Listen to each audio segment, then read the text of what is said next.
inveja se incomoda com a paz que você carrega, não com as coisas que você tem. Companheiro, companheira, tem gente que não suporta ver você em paz.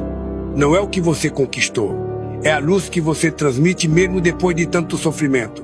Mas deixa quem anda com Deus não se abala com olhar torto. Então compartilha esse vídeo com alguém que precisa lembrar que está no caminho certo. Clica nesse coraçãozinho aí do lado e no símbolo de mais na minha foto e comenta aqui embaixo de onde você está me assistindo. Porque quem tem fé de verdade não precisa provar nada para ninguém.